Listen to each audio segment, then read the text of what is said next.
Hello friends, स्वागत है आप सभी लोगों का हमारे चैनल गूगल स्टडी में। मैं कमल बेस्ट। इस वीडियो के माध्यम से दोस्तों आपके यहाँ पर कराऊंगा पृष्ठीय क्षेत्रफल और आयतन का दोस्तों पार्ट नंबर 15, यानी कि यहाँ पर आपको मिलेगा सरफेस एरिया एंड वॉल्यूम का पार्ट नंबर 15। इससे पहले दोस्तों आपको 14 भाग इसके कराए जा चुके हैं, जहाँ पर आपने श्रृंखला में लगातार क्वेश्चनों को देखा। दोस्तों यदि आपने पिछले वाले भागों को ना देखा हो तो आप जरूर देख लें, ताकि आपके यहाँ तक के क्वेश्चन क्लियर हो जाएं। और आज हम बात करेंगे दोस्तों बेलन के आयतन की, यानी कि वॉल्यूम ऑफ सिलेंडर की बात करेंगे। इससे पहले दोस्तों आपको घन और घनाभ के आयतन की बात की थी और उसके आधार पर क्वेश्चन आपको कराए थे। तो आज हम बात करेंगे बेलन के आयतन की। उसके बाद दोस्तों आपको इसके आधार पर जो क्वेश्चन पूछे जाते हैं, क्वेश्चनों को आपको कराएंगे। तो शुरू करते हैं। कॉपी और पेन आप निकाल लें, और यदि दोस्तों आपने हमारे चैनल को सब्सक्राइब ना किया तो प्लीज़ सब्सक्राइब कर लें, ताकि हमारे वीडियोस आपको लगातार मिलते रहें। और बेल आइकन को प्रेस करना ना भूलें दोस्तों, ताकि आपको प्रथम नोटिफिकेशन प्राप्त हो जाए। तो शुरू करते हैं। देखिए क्वेश्चनों को। बात करते हैं दोस्तों पहले बेलन की। बेलन आपको हमने बताया था दोस्तों, आपने देखा था पिछली जो पार्ट में देखा था, घनाभ को देखा था। घनाभ कैसे बनता है दोस्तों? यदि आप लगातार आयत के ऊपर आयत को रखते जाते हैं समान शेप की दोस्तों, तो आपको क्या प्राप्त होता है? एक घनाभ प्राप्त होता है। और वैसे ही दोस्तों यदि आप बात करें एक प्रकार की बेलन की, इस प्रकार की आकृति होती है। यदि आप दोस्तों एक सर्कल को, यानी कि समान शेप के दोस्तों आप वृत्तों को एक के ऊपर एक रखते जाएंगे, तो यहाँ पर आपको क्या मिलता है दोस्तों? यहाँ पर आपको मिलता है बेलन, यानी कि यहाँ पर आपको सिलेंडर मिलता है। तो आप क्या कह सकते हैं दोस्तों? यहाँ से आप कह सकते हैं कि जो आधार होता है, बेलन का जो आधार होता है, वो दोस्तों एक प्रकार से सर्कल होता है। यानी कि दोस्तों जो बेलन में बेस होता है, आधार होता है, वो एक प्रकार से वृत्त होता है। यानी कि आप लगातार वृत्तों को रखते जाएंगे तो आपको एक प्रकार से दोस्तों क्या प्राप्त होता है? सिलेंडर प्राप्त होता है। तो यहाँ पर देखिए, आप बेलन को गौर से देखेंगे, यहाँ पर आपको बेलन दिखाई देता है। बेलन का आधार दोस्तों एक प्रकार से वृत्ताकार होता है, सर्कुलर होता है। और जो ऊंचाई होती है यहाँ से लेके यहाँ तक की जो लंबाई होती है, इसको आप बेलन की ऊंचाई बोलते हैं। और यहाँ पर आधार की त्रिज्या यहाँ से लेके यहाँ तक होती है। यदि आपको व्यास दिया होगा तो व्यास दोस्तों यहाँ से लेके यहाँ तक होता है। यानी कि व्यास जो होता है दोस्तों एक प्रकार से त्रिज्या का 2 गुना होता है। यदि आपको व्यास दिया होगा तो व्यास बराबर क्या होगा दोस्तों? 2 गुना त्रिज्या होता है। तो यहाँ पर आपकी चीज़ें कंफर्म हो गई होंगी। अब यहाँ पर देखिए दोस्तों, आपको हमने आयतन का फॉर्मूला बताया था। यदि आपको आयतन निकालना होता है तो आयतन बराबर क्या होता है दोस्तों? आयतन बराबर आधार का क्षेत्रफल होता है और गुणा कर देते हैं आप ऊंचाई। यानी कि दोस्तों आप आधार के क्षेत्रफल के साथ में ऊंचाई का गुणा कर दें दोस्तों, तो वहाँ पर आपको बॉडी का आयतन प्राप्त होता है, वॉल्यूम प्राप्त होता है। तो यहाँ पर आप देखते हैं दोस्तों, यदि आपके पास में कोई सिलेंडर है तो यहाँ पर आधार क्या है? आधार एक वृत्त है। यदि आप त्रिज्या r मान लें दोस्तों, तो आधार का क्षेत्रफल क्या होगा दोस्तों? यदि आप सिलेंडर की बात करें, आधार का क्षेत्रफल बराबर होगा वृत्त का क्षेत्रफल, वृत्त का क्षेत्रफल और गुणा दोस्तों ऊंचाई।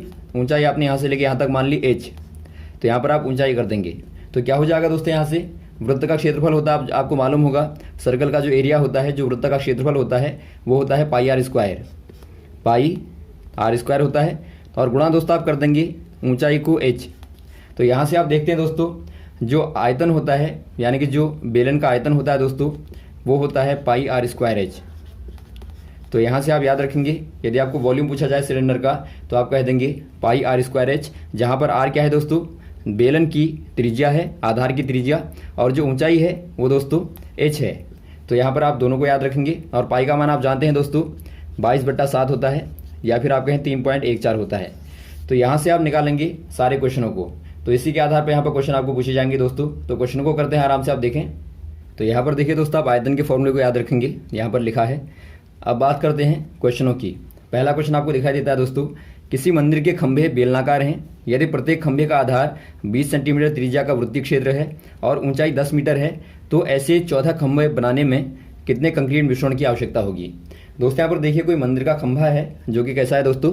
बेलनाकार आपको दिया है, इस प्रकार से है। और यहाँ पर देखिए आपको दिया है आधार की जो त्रिज्या है, जो आधार की त्रिज्या, यानी कि आपको यहाँ पर रेडियस दिया है दोस्तों। आधार की त्रिज्या r बराबर क्या दिया है दोस्तों? आपको 20 सेंटीमीटर दिया है। और जो ऊंचाई है वो आपको दी है h बराबर 10 मीटर। यहाँ पर आप ध्यान देंगे दोस्तों, जो ऊंचाई आपको दी है वो आपको मीटर में दी है, और जो त्रिज्या दी है वो सेंटीमीटर में दी है। तो यहाँ पर क्या करेंगे आप यहाँ पर r को दोस्तों, यानी कि त्रिज्या को मीटर में बदल देंगे। दोनों को आपको एक ही मात्रक में करना पड़ता है, तो इसीलिए दोस्तों आप मीटर में बदलेंगे तो क्या हो जाएगा? आप जानते हैं 1 मीटर में दोस्तों 100 सेंटीमीटर होते हैं। तो सेंटीमीटर यदि आपको बदलना है मीटर में दोस्तों, तो आप 100 का भाग दे देंगे, तो बराबर क्या आएगा दोस्तों? आपको मिलेगा 1/5 मीटर, या फिर आप कह सकते हैं दोस्तों 0.2 मीटर। तो यहाँ से आपको मिलती है त्रिज्या r बराबर 0.2 मीटर। अब दोस्तों यदि आप बात करें h की, h बराबर आपको दिया 10 मीटर, तो यहाँ से आप पहले क्या निकाल लेंगे दोस्तों, पहले आप निकाल लेंगे एक खंभे का आयतन। आप निकालेंगे एक खंभे का आयतन, और आप जानते हैं खंभा कैसा है दोस्तों, बेलनाकार है, तो बेलन का आयतन होता है पाई आर स्क्वायर एच। और यहाँ पर दोस्तों आपको दिया है पाई का मान 22/7 आप रखेंगे, गुणा आर स्क्वायर कहने का मतलब है 0.2 गुणा 0.2, और गुणा एच का मान दोस्तों आपको दिया है 10 मीटर। तो यहाँ से आप सॉल्व करेंगे दोस्तों, तो क्या प्राप्त होगा आपको, देखिए गुणा करेंगे आप, यहाँ से आपको मिलेगा 22 दूनी 44, 4.4, और गुणा आप 2 कर देंगे दोस्तों, तो यहाँ पर आपको मिलेगा 8.8/7 कर देंगे। इतना दोस्तों काहे में मिलेगा, घन मीटर में आपको प्राप्त होता है। चूँकि आपको पहले ही बताया गया है जो आपका आयतन होता है तो हमेशा ही दोस्तों घन मीटर में आता है। तो यहाँ पर आपको दिखता है एक खंभे का आयतन दोस्तों इतना है, जबकि आपके पास में कितने खंभे हैं दोस्तों, आपके पास में 14 खंभे हैं। तो आप यहाँ पर लिखेंगे 14 खंभों का जो आयतन होगा वो क्या हो जाएगा दोस्तों, आप एक खंभे के आयतन के साथ में 14 का गुणा कर देंगे, तो यहाँ पर आपको मिलेगा 14 गुणा 8.8/7 कर देंगे, तो काटने पर आपको 2 मिलेगा। गुणा करेंगे दोस्तों आप, तो 8 दूनी 16, 8 दूनी 16 का 17, यानी कि 17.6 आपको मिलेगा। इतना दोस्तों क्या हो जाएगा, घन मीटर में आयतन आ जाएगा। तो आप क्या कह देंगे दोस्तों, आप कह देंगे 17.6 घन मीटर कंक्रीट के मिश्रण की दोस्तों मिश्रण की आवश्यकता आपको होगी। तो यही आपका आंसर हो जाएगा। अब दोस्तों यहाँ पर देखिए बात करते हैं प्रश्नावली 13.6 के क्वेश्चनों की। आप क्वेश्चनों में आ जाइए, जहाँ पर आपको बेलन के आधार पर दोस्तों बेलन के आयतन के आधार पर क्वेश्चन पूछे गए हैं। तो देखिए पहला क्वेश्चन क्या दिखता है दोस्तों, आपको एक बेलनाकार बर्तन के आधार की परिधि आपको दी है 132 सेंटीमीटर है, और उसकी ऊंचाई आपको दी है 25 सेंटीमीटर है। तो इस बर्तन में कितने लीटर पानी आ सकता है। और यहाँ पर आपको दिया है दोस्तों 1000 घन सेंटीमीटर बराबर 1 लीटर होता है, यानी कि 1 लीटर में दोस्तों 1000 घन सेंटीमीटर आता है, या फिर आप कह सकते हैं 1 घन मीटर में 1000 लीटर आता है। तो आप ध्यान देंगे, और आप कह सकते हैं एक प्रकार से 1000 घन सेंटीमीटर में 1 लीटर पानी आता है। तो यहाँ पर आप इसको ध्यान देंगे, बार बार पूछा जाता है इसके आधार पर।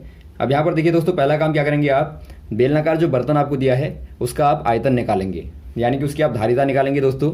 आप कहेंगे बर्तन की धारिता यानी कि दोस्तों कितना पानी धारण कर सकता है ये आपको बताना है।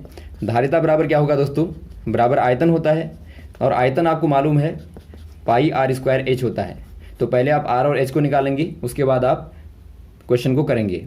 तो देखिए दोस्तों आपको बेलनाकार जो बर्तन दिया है इसकी ऊंचाई आपको दी है 25 सेंटीमीटर, लेकिन यहाँ पर दोस्तों आपको त्रिज्या निकालनी पड़ेगी, जो कि आपको आधार का परिधि आपको यहाँ पर दी है दोस्तों।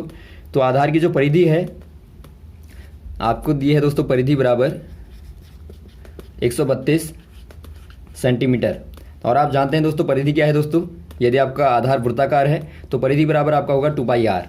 आर यहाँ पर आप त्रिज्या मान लेंगे, तो 2πr बराबर आपको 132 दिया है। तो यहाँ से दोस्तों आप आर को निकाल लीजिए, आर बराबर हो जाएगा 132/2, पाई का मान आप रखेंगे 22/7, तो 7 ऊपर चला जाएगा।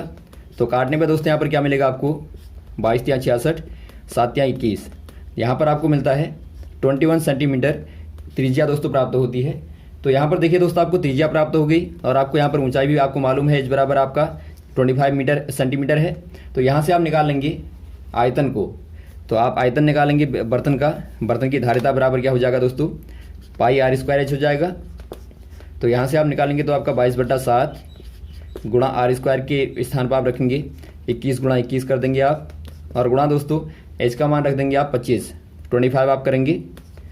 तो यहाँ पर देखिए सॉल्व करने में क्या मिलेगा आपको, यहाँ पर आप काट देंगे दोस्तों, तो यहाँ पर आपको मिलेगा 66 गुणा 21 गुणा 25 मिलेगा। इनको दोस्तों आप गुणा करेंगे तो आपको यहाँ पर मिलेगा 34,650 घन सेंटीमीटर, जो कि आपका आयतन है। तो आप घन सेंटीमीटर में निकालेंगे, तो ये दोस्तों आपको यहाँ पर आयतन प्राप्त होता है। अब यहाँ पर देखिए दोस्तों आपको दिया है कि आपको लीटर में धारिता को बताना है, यानी कि आपको दिया है 1000 घन सेंटीमीटर बराबर 1 लीटर होता है। तो आपको बताना पड़ेगा दोस्तों 34,650 घन सेंटीमीटर बराबर कितना लीटर होगा। तो आप सिंपल क्या करेंगे दोस्तों, आप यहाँ पर देखिए क्या करेंगे, आप निकाल देंगे दोस्तों धारिता लीटर में। तो क्या करेंगे आप यहाँ पे, आपको जो धारिता प्राप्त हुई है 34,650 बट्टा 1000 कर देंगे आप। तो यहाँ से दोस्तों आपको प्राप्त होगा 34.65 लीटर। तो ये दोस्तों बर्तन की धारिता हो जाएगी, बर्तन में 34.65 लीटर पानी आ पाएगा। तो यही आपका आंसर हो जाएगा। अगला क्वेश्चन देखिए दोस्तों, लकड़ी के एक बेलनाकार पाइप का आंतरिक व्यास आपको दिया 24 सेंटीमीटर है और बाहरी व्यास 28 सेंटीमीटर है। तो पाइप की लंबाई 35 सेंटीमीटर है। इस पाइप का द्रव्यमान ज्ञात कीजिए यदि 1 घन सेंटीमीटर लकड़ी का द्रव्यमान 0.6 ग्राम है। दोस्तों यहाँ पर देखिए आपको क्या दिया है, आपको एक प्रकार से इस प्रकार का दोस्तों पाइप दिया है। यहाँ पर आप देखते हैं दोस्तों, ये आपका अंदर खोखला होगा और यहाँ पर दोस्तों लकड़ी से बना हुआ है। और यहाँ पर आपको आंतरिक वाली त्रिज्या व्यास दिया है दोस्तों, आंतरिक वाला व्यास आपको 24 दिया है सेंटीमीटर। और जो बाहरी व्यास है यहाँ से लेके यहाँ तक का, वो दोस्तों आपको दिया है 28 सेंटीमीटर। तो पहला काम क्या करेंगे दोस्तों, आप यहाँ पर आंतरिक वाली त्रिज्या को मान लेंगे। आंतरिक जो त्रिज्या होगी दोस्तों उसको आप मान लेंगे स्मॉल आर। और आर बराबर क्या हो जाएगा दोस्तों, व्यास का आधा कर देंगे आप, क्योंकि व्यास आंतरिक वाला 24 है तो 24 का आधा कर देंगे दोस्तों, तो 12 सेंटीमीटर आपको आंतरिक त्रिज्या प्राप्त होगी। और वैसे ही दोस्तों यदि आप निकालेंगे बाहरी वाली त्रिज्या, बाहरी त्रिज्या, इसको दोस्तों आप मान लेंगे कैपिटल आर। और ये भी दोस्तों क्या हो जाएगी, बाहरी व्यास का आधा हो जाएगी। बाहरी व्यास आपका है 28 सेंटीमीटर, तो 28 सेंटीमीटर का दोस्तों आप आधा कर देंगे तो आपको मिलेगा 14 सेंटीमीटर। तो यहाँ पर आप देखते हैं दोस्तों, जो आपकी आंतरिक वाली त्रिज्या है वो आपके पास में 12 सेंटीमीटर और जो बाहर वाली है वो आपके पास में 14 सेंटीमीटर। अब आप क्या करेंगे दोस्तों, चूंकि आपको क्या निकालना, देखिए आपको द्रव्यमान बताना है। यानी कि दोस्तों आप एक प्रकार से क्या करेंगे, केवल जो आपका बाहर वाला है, बीच में तो खोखला है, केवल आपका जो आपका लकड़ी का बना हुआ है दोस्तों उसी का द्रव्यमान आपको बताना है। तो यहाँ पर आप कैसे निकालेंगे दोस्तों, आप यहाँ पर देखते हैं बीच में खोखला है, तो आप क्या करेंगे, बड़े वाले आयतन में से दोस्तों आप अंदर वाले खोखले वाले को निकाल देंगे। तो आपके पास में क्या बचेगा, आपके पास में दोस्तों केवल आपका ये वाला भाग बचेगा जो कि आपको निकालना है। तो यहाँ पर आप क्या करेंगे दोस्तों, यहाँ पर आप निकालेंगे लकड़ी का आयतन बराबर बाहरी बेलन का आयतन और माइनस कर देंगे दोस्तों आप आंतरिक बेलन का आयतन। यानी कि आपने बाहर वाले में से अंदर वाले को घटा देंगे तो क्या हो जाएगा दोस्तों, क्योंकि आपका बाहर वाला क्या है दोस्तों, आयतन का फॉर्मूला होता है pi r square h. Pi r capital वाला आएगा क्योंकि आप बाहर वाले को पहले आप लेंगे, तो पाई आर स्क्वायर एच आएगा और माइनस आप कर देंगे दोस्तों पाई आर स्क्वायर एच। यहाँ पर देखिए दोस्तों आपका स्मॉल वाला आर आएगा क्योंकि आप अंदर वाले बेलन का आयतन की बात कर रहे हैं। और यहाँ पर दोस्तों आप बाहर वाले बेलन के आयतन की बात करेंगे तो यहाँ पर आपका आर कैपिटल आएगा। और एच आप देखते हैं दोस्तों दोनों के लिए ऊंचाई तो बराबर है, समान है, तो इसीलिए आप ऊंचाई को दोस्तों एच ही रखेंगे। तो यहाँ से आपको क्या मिलता है, देखिए आप सॉल्व करेंगे तो क्या मिलेगा आपको, यहाँ से दोस्तों आपको मिलता है पाई एच आपका कॉमन आ जाएगा, अंदर आपका बचेगा दोस्तों r square minus r square. तो यहाँ पर दोस्तों आप फॉर्मूले में मानों को रखेंगे तो क्या मिलेगा आपको 22/7। एच बराबर आपको दिया दोस्तों 35 सेंटीमीटर, तो गुणा 35 कर देंगे आप।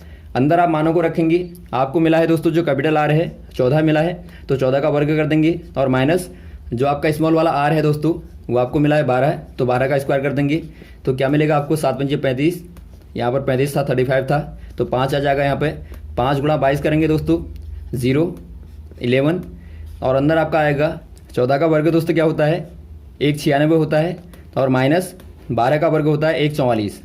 तो आप दोनों को घटाएंगे तो 110 गुणा 52 आएगा दोस्तों। इनको आप गुणा करेंगे दोस्तों तो आपको मिलेगा 5720। तो ये क्या आ जाएगा दोस्तों, लकड़ी का आयतन प्राप्त हुआ घन सेंटीमीटर में। अब चूंकि दोस्तों आपको क्या बताना है, आपको इसको बताना है, द्रव्यमान को बताना है। तो द्रव्यमान बराबर क्या हो जाएगा दोस्तों, द्रव्यमान बराबर क्या हो जाएगा, आपको यहाँ पर दिया है दोस्तों, देखिए 1 घन सेंटीमीटर बराबर है 0.6 ग्राम। तो यहाँ पर दोस्तों 5720 घन सेंटीमीटर बराबर क्या हो जाएगा दोस्तों, 5720 गुणा 0.6 ग्राम कर देंगे आप। तो यहाँ पर दोस्तों आपको क्या मिलेगा, देखिए यहाँ पर आपको मिलता है 3432 ग्राम। तो ये दोस्तों आपका ग्राम में आता है। यदि आप दोस्तों किलोग्राम में बदलना चाहें तो आप क्या कर देंगे, 1000 का दोस्तों भाग दे देंगे। यानी कि आप कह सकते हैं दोस्तों, या तो आप ग्राम में बताएंगे तो आपका आंसर ये वाला हो जाएगा, यदि आप किलोग्राम में बताएंगे तो आप 1000 का भाग देंगे। तो यहाँ पर आपको मिलेगा 3.432 किलोग्राम। तो ये दोस्तों क्या हो जाएगा, लकड़ी का द्रव्यमान हो जाएगा, लकड़ी का दोस्तों भार हो जाएगा। अगला क्वेश्चन देखिए दोस्तों, आपको क्या दिया है। क्वेश्चन नंबर 3, एक सॉफ्ट ड्रिंक 2 प्रकार के पैकों में उपलब्ध है। पहला वाला पैक आपको दिया है लंबाई 5 सेंटीमीटर और चौड़ाई 4 सेंटीमीटर के आयताकार आधार का टिन का डिब्बा है जिसकी ऊंचाई 15 सेंटीमीटर है। और दूसरा है दोस्तों व्यास 7 सेंटीमीटर वाले वृत्ताकार आधार व ऊंचाई 10 सेंटीमीटर वाला बेलनाकार डिब्बा। तो आपको यहाँ पर बताना है कौन से वाले डिब्बे की धारिता अधिक होगी और कितनी अधिक होगी। तो पहला काम क्या करेंगे दोस्तों, आप निकाल लेंगे जो आपके पास में पहला वाला डिब्बा है।